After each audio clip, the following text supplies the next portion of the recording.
ये टाटा की 3118 Cummins engine की 24 वाल वाला BS3 इंजन की गाड़ी है। 12 टायरा गाड़ी है और इसमें समस्या है। ड्राइवर से पूछ के देखते हैं क्या काम है गाड़ी में। क्या दिक्कत है बाबू? यही गाड़ी हीट हो जाता है और जब भी चेक करता हूँ 5 लीटर 10 लीटर पानी कम हो जाता है। मतलब गर्म होता है और पानी उबाल तो नहीं मारता? एक बार उबाल मारा। उबाल मारा तो कितना लीटर डालना पड़ा था? 15 लीटर। 15 लीटर। और पानी हमेशा जब भी चेक करते हो कम पड़ता है? तब भी कम पड़ता है। ठीक, चलो चेक कर लेते हैं। ये हम इसका कूलेंट निकाल रहे हैं। कूलेंट का कलर ग्रीन से थोड़ा येलो जैसा है, मतलब सिस्टम में जंग लगा है पूरी तरह से।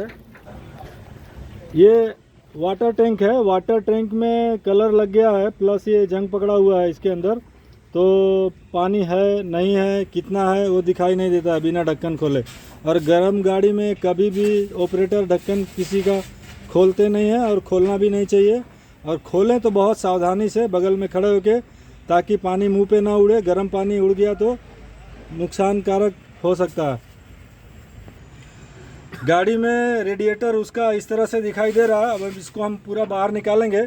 इंटरकूलर, रेडिएटर और पानी का टंकी, ये तीनों खोलेंगे। साथ में वाटर पंप खोलेंगे और इसका थर्मोस्टेट वाल्व भी खोलेंगे और उसकी क्या कंडीशन है देखेंगे। उसके बाद डिसीजन लेंगे कि क्या तकलीफ़ है और क्या काम करना है।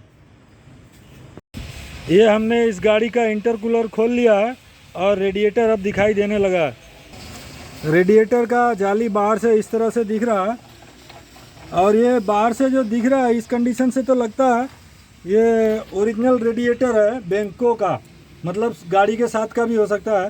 ये धार दिख रही है, इसका क्वालिटी इस तरह से दिख रहा है कि कंपनी का है। तो अब इसको निकालने के बाद इसका टॉप और बॉटम हम छुट्टा करेंगे और उसका एक्चुअल अंदर का कंडीशन क्या है वो देखेंगे। ये पानी का टंकी हमने खोल लिया है। खोलने के बाद जो इस पर कलर लगा था तो ब्रेक ऑयल जो है कपड़े में भिगा के पूरी टंकी में पोत दिए। इस तरह से पोतने के बाद क्या होगा कि ये गर्म होके ये कलर छोड़ने लगेगा इस तरह से।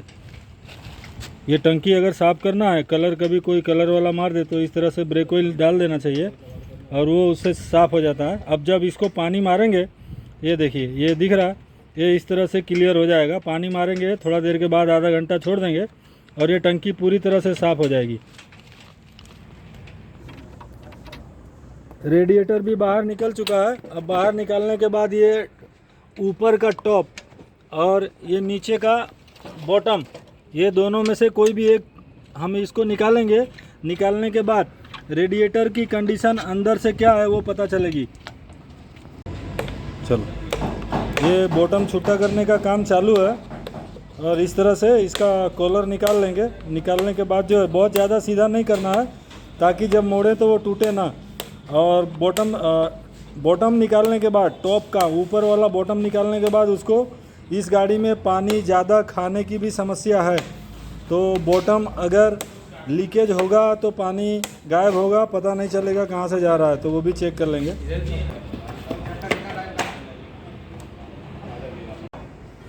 ये रेडिएटर जो है इसका लाइन अगर ध्यान से देखेंगे तो इसके अंदर जंग का पीस जो होता है, लोहे का जंग का पीस और कचरा जाके जाम है इस तरह से, बहुत सारी लाइनों में इस तरह से। और इंजन फिटिंग में या कोई भी सामान, ये देखिए ये जाम है, ये जाम है। ये बड़े पीस हैं जो दिखाई दे रहे हैं, छोटे पीस अंदर से रहते हैं। तो ये लाइन सब क्लियर करवा लेना है और रेडिएटर चेक करवा लें कभी भी कि सर्विस करने पे अगर लीकेज जैसा लगे तो फिर उसको सर्विस ना करें, बदली कर दें। ये इस गाड़ी का वाटर पंप हमने खोल लिया है और ये वाइस में फिटिंग करके, ये चाल नहीं है, यहाँ पे चाल नहीं है और फ्री घूम रहा है। और इसके ब्लेड जो है कोई टूटे हुए नहीं है, सब सही है और फ्री घूम रहा है। ये स्लिप मारता है क्या वो चेक करना है, वो भी चेक कर लेते हैं। घुमाओ घुमाओ, धीरे धीरे धीरे, हाथ में चोट ना लगे, घुमाओ बस। ये इसका जो रोटर ब्लेड है वो भी घूम नहीं रहा है, मतलब स्लिप नहीं मार रहा। तो अब ये वाटर पंप सही है, इसको सही से एनाबॉन्ड लगा के, सिलिकॉन लगा के अब हम इसको गाड़ी में फिटिंग करेंगे। ये बेल्ट टेंशनर को हमने वाइस में फिटिंग कर दिया है। ये हाथ से चेक करने पे ये इस तरह से घूमना नहीं चाहिए, ये हिलने का मतलब इसका टेंशन ख़त्म हो गया। मतलब ये फेंट बेल्ट को हल्का टच होके तो चलेगा, लेकिन वाटर पंप के ऊपर, डायनमो के ऊपर और पंखे के बेल्ट के ऊपर ये फ्री घूमने देगा बेल्ट को। मतलब इंजन का जो डंपर पुली होता है उसकी पूरी ताकत तीनों चीज़ को नहीं मिलेगी और हर चीज़ अपने परफॉर्मेंस पे सही से नहीं चलेगी। मतलब वाटर पंप पे हल्का बेल्ट स्लिप मारेगा, पंखे पे हल्का बेल्ट स्लिप मारेगा, डायनमो पे हल्का बेल्ट स्लिप मारेगा, इस तरह से। तो अब इसको हम नया डाल देंगे। ये हमारा नया वाला बेल्ट टेंशनर है, और कभी भी बेल्ट टेंशनर, वाटर पंप या फैन बेल्ट, ये तीन में से कोई भी आइटम अगर बदली करते हैं तो जहाँ तक हो सके टीजीपी, टाटा जेन्युइन पार्ट्स का ही डालें, टाटा की गाड़ी है तो, क्योंकि ये बहुत सेंसिटिव पार्ट्स होते हैं जो गाड़ी में कुछ भी खराबी होने से उसकी वजह से दूसरी गड़बड़ियाँ हो जाती है। जैसे बेल्ट टूट गया तो गाड़ी गर्म हो जाएगी, नुकसान हो सकता है। वाटर पंप ख़राब हो गया जल्दी तो गाड़ी गर्म हो जाएगी, नुकसान हो सकता है। टेंशनर ख़राब हो गया तो भी गाड़ी गर्म होगी, बहुत नुकसान हो सकता है। इसलिए कभी भी ये तीनों आइटम अगर डालें तो टीजीपी का ही डालें। ये नया वाला टेंशनर है, अब इसको भी हम चेक कर लेते हैं। वाइस में हमने फिटिंग कर दिया है, और ये जो पिछले को जब हम ऐसा हिलाते थे तो बहुत फ्री था। मतलब बेल्ट तीनों जगह, वाटर पंप पे, पंखे के पुली पे और डायनमो पे, ये तीनों जगह फ्री चल रहा था, बस चिपक के चल रहा था, ताकत से घुमा नहीं रहा था। पूरा लोड पड़ने पे, पानी के लोड से हो सकता है वाटर पंप स्लिप भी होता हो, बाहर से, अंदर से नहीं। अंदर से तो हमने पुली चेक कर लिया, बाहर से ऐसे खाली सट के चलता है, ताकत से उसको घुमाने का काम नहीं कर रहा था। तो ये बेल्ट टेंशनर की भी समस्या थी। ये देखिए, इसको हम जितना भी हिला रहे हैं हिल ही नहीं रहा। मतलब टेंशनर दमदार होना चाहिए। अब ये नया वाला ला लिए हैं, अब हम गाड़ी में फिटिंग करेंगे। ये हमारा 24 वाल का इंजन है, तो 24 वाल का इंजन मतलब BS3 का क्यूमिंस इंजन है।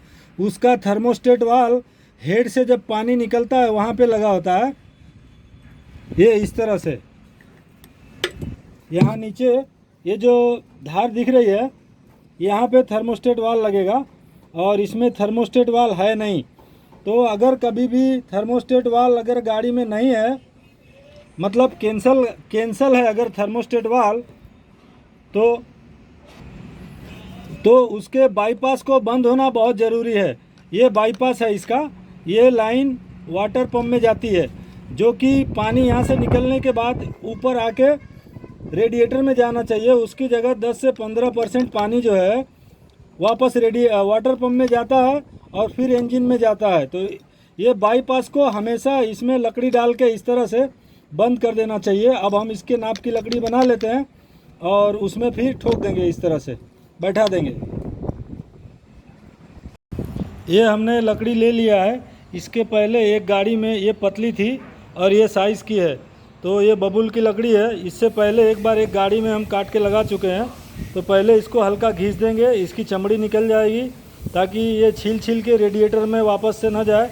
और यहाँ से 90% कट मार देंगे, 10% बाकी रखेंगे, ताकि जब ऐसे ठोकें तो पंच की ज़रूरत ना पड़े। ये निशान दिख रहा है पिछली बार का, इतना बाकी रखना है, बाकी को ग्राइंडर से कट मार देना है। इस तरह से हमें इसको थोड़ा सा, इसका चमड़ी जो है छील लेना है, ताकि छिलका पानी में जा के फिर से रेडिएटर में ना लगे।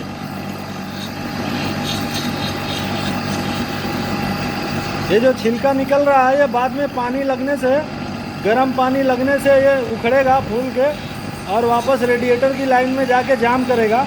इसके पहले जो रेडिएटर में था वो जंग था। ये लकड़ी को हमने छील लिया है और काट लिया है। अंदर से 10% बाकी रखना है, ताकि हम जब थर्मोस्टेट में इस तरह से बैठा के ठोके टाइट, फिर हिला के तोड़ सकें, ताकि ये ठोकने के समय पंच का भी काम करेगा और फिटिंग होने के बाद ऐसे थोड़ा हिलाएंगे तो टूट जाएगा। ये लाइन को बंद करने जा रहे हैं और इस होल में इसको सही से लगा के ऐसे और हैमरिंग करेंगे तो वो बैठ जाएगी अंदर अच्छे से। लकड़ी पकड़ा था।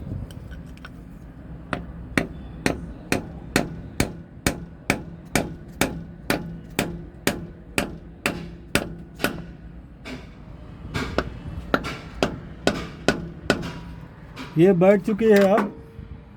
अब इसको क्या करेंगे, हिलाएंगे और टूट जाएगी। सोहेल थोड़ा सा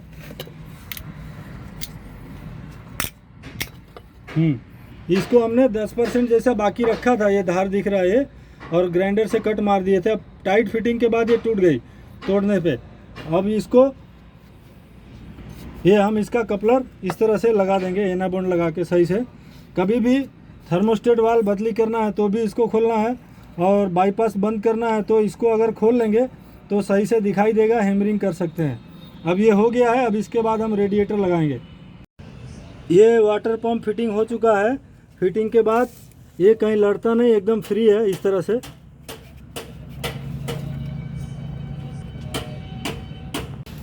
ये बेल्ट टेंशनर भी फिटिंग हो चुका है और ये नया है, एकदम फ्री है। और कभी भी बेल्ट उतारें तो डायनमो भी चेक कर लेना चाहिए, एकदम फ्री चलना चाहिए डायनमो। ये इसका वायरिंग गया हुआ है, बता देंगे कस्टमर को, करवा लेगा। थोड़ा हिलाओ तो डायनमो, ये अंदर बाहर हो रहा है, मतलब डायनमो की वायरिंग गई हुई है। इसके वजह से भी बेल्ट टेंशनर पे लोड पड़ता होगा। हिलाओ। ये हम जब हिलाते थे बेल्ट टेंशनर को तो अंदर बाहर हिल रहा था पूरी तरह से। अब एकदम नया टेंशनर एकदम टाइट है। ये पानी का टंकी सर्विस होके आ चुका है और ये काफ़ी हद तक साफ़ हो गया है।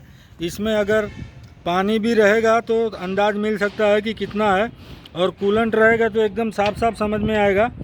ये मिनिमम लेवल, मैक्सिमम लेवल ये पूरा बताएगा। आधा है, पूरा है कि पूरा खाली है, वो मालूम पड़ेगा।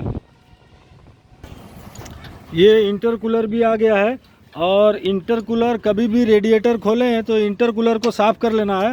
ये हम दिखाते हैं। ये इसके जो फिन्स होते हैं ये ब्लेड में ये सबसे आगे रहता है, तो इसमें धूल, मिट्टी, मच्छर, मक्खी, गाड़ी के आगे जो भी छोटा चीज़ आएगा इसके अंदर स्पीड में घुस जाएगा। ये होल अगर साफ़ नहीं है तो उतने दूर में ही रेडिएटर को सही से हवा नहीं मिलेगी। और यही भाग ऐसा है जो पंखे के सामने होता है, मतलब पंखा अगर हवा खींचेगा तो इससे डिस्टर्ब होके जाएगी, तो पीछे रेडिएटर होता है, इसलिए रेडिएटर में सही से हवा नहीं पहुंचेगी। ये आर पार इस तरह से दिखाई दे रहा है, और ये एकदम क्लियर होना चाहिए ताकि पंखे को आगे से एकदम फ्री हवा आए। इंटरकूलर से पास होगी तो ही रेडिएटर में हवा जाएगी, तो ही पंखा और ढंग से खींचेगा और पानी को और ज़्यादा अच्छे तरह से ठंडा करेगा। ये रेडिएटर भी सर्विस होके आ चुका है। ये बॉटम जो कलर वाला था ये क्रैक था यहाँ से, और यहाँ पे बहुत सारा जंग जैसा लगा था। तो कभी भी गाड़ी चलेगी तो गर्म होती है, गर्म होने के बाद पानी गर्म होता है, और अगर बॉटम क्रैक है तो गर्म पानी निकलने के बाद इतना जल्दी उड़ जाता है, गर्म पानी जल्दी से गैस बन के उड़ जाता है। अगर ऑपरेटर सीट पे से उतर के आके देखेगा तो यहाँ सूखा ही मिलेगा, मतलब चालू गाड़ी में पानी निकलते रहेगा और गैस बन के उड़ते रहेगा और दिखेगा नहीं। फिर जब ऑपरेटर पानी डालेगा तो फिर कंप्लेन करेगा 5 लीटर गायब हो गया, 7 लीटर गायब हो गया। तो बॉटम, ऊपर का टॉप का बॉटम और लोअर बॉटम कभी भी चेक करना चाहिए। वो ख़राब होगा तो पानी इसके अंदर लीकेज होकर घुस जाएगा, जिससे दिखाई साफ साफ नहीं देता है। अब रेडिएटर फिटिंग करते हैं, पानी का टंकी फिटिंग करते हैं, इंटरकूलर फिटिंग करते हैं, तो सब फिट हो जाने के बाद फिर गाड़ी स्टार्ट करके चेक कर लेंगे। ये गाड़ी का काम हो गया है। थर्मोस्टेट वाल्व का बाईपास बंद कर दिए हैं, टेंशनर बदली हो गया है, बेल्ट ओके है, वाटर पंप चेक करके ओके था, फिटिंग हो गया है, रेडिएटर सर्विस होके लग गया है, इंटरकूलर सर्विस होके लग गया है, पानी का टंकी सर्विस करके लगाए हैं, उसका कलर भी निकल गया है। अब पानी भी डाल चुके हैं। स्टार्ट करो।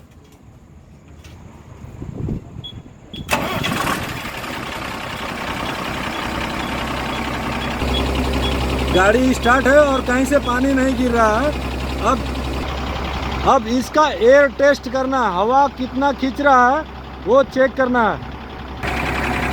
हवा जाने का टेस्ट करना है तो इंटरकूलर के आगे कुछ भी रखेंगे, पेपर, कपड़ा, प्लास्टिक, और गाड़ी रेस करेंगे, एकदम सट जाना चाहिए अंदर।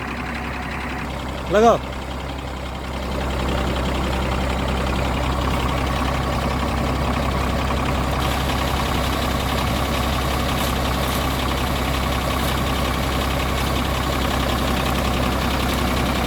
रेस करो, फुल फुल रेस करो भाई।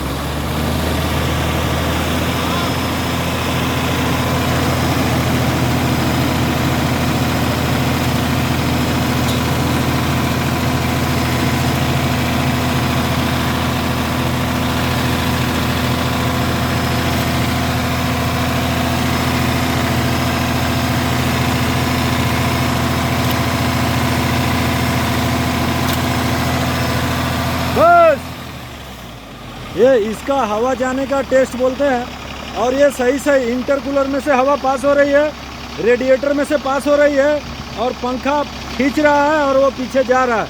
ये खड़ी गाड़ी में है, अगर रनिंग गाड़ी में होगा तो इसीलिए कभी भी बोलते हैं कि गाड़ी के आगे कुछ भी आया, धूल मिट्टी कीड़ा मकोड़ा मच्छर मक्खी सबको इंटरकूलर में खींच लेगा और इंटरकूलर के भींस के अंदर तक घुसा देता है।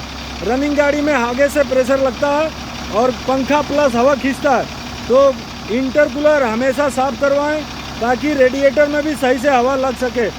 अब इस गाड़ी का काम हो चुका है और गाड़ी जाने के लिए तैयार है।